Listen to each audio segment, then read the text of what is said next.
Japanese attack on Pearl Harbor has the emotions of the American public running the gamut. Anger, fear, disgust, grief, and disbelief have the American psyche in turmoil. But as the reality of the attack has had time to settle in, there is an ever-growing sense of frustration at America's inability to strike back at the Japanese.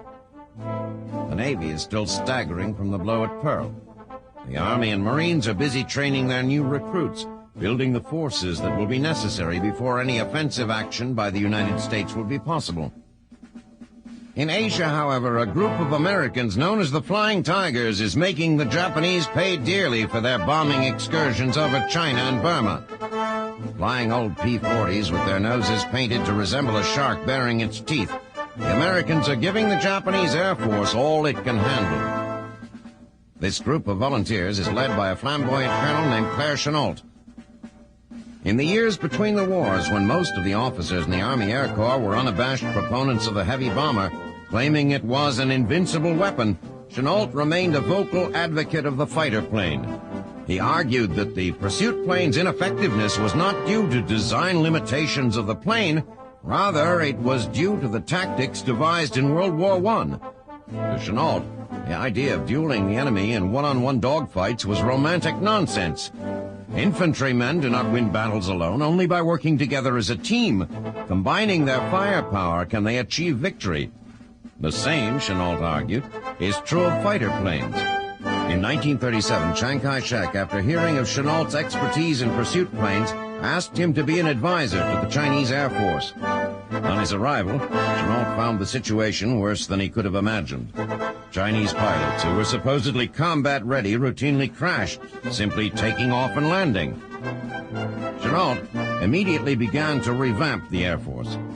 He established new training procedures, devised new tactics, and established a vast radio network to warn of the approach of Japanese bombers. Although they were improving, the Chinese pilots were in desperate need of help. By 1941, 100 Japanese planes a day were bombing Chongqing, and the Chinese were having little luck in stemming the tide. Under pressure from Chiang Kai-shek, President Roosevelt reluctantly agreed to let Chennault hire American pilots to fly for the Chinese. Chennault also managed to buy 100 P-40s, which the British had rejected as obsolete. By late summer of 1941, Chennault had recruited 112 pilots and was pushing them through an intensive training program. Flying their first mission on 20 December, the Tigers stun the Japanese. A flight of 20 bombers headed for Kunming is jumped by the fearsome-looking P-40s and is nearly annihilated, with only one bomber returning home.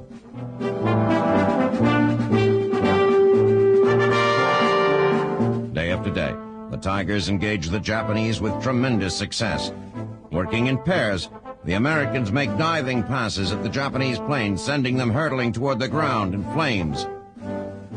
Although they are getting the better of the Japanese, the daily combat and the lack of replacement planes and spare parts is beginning to take its toll. Leaking gas tanks are plugged with chewing gum.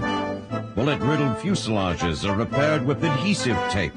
It takes all the American ingenuity the air crews can muster simply to keep the planes in the air.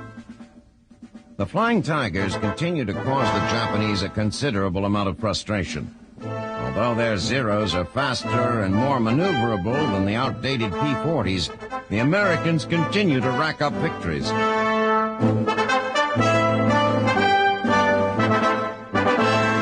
Although it is certain that this small group of American pilots cannot turn the tide of the war alone, their mere existence and continuing success are enough to worry the Japanese and to spark a flame of hope in the hearts of the American people.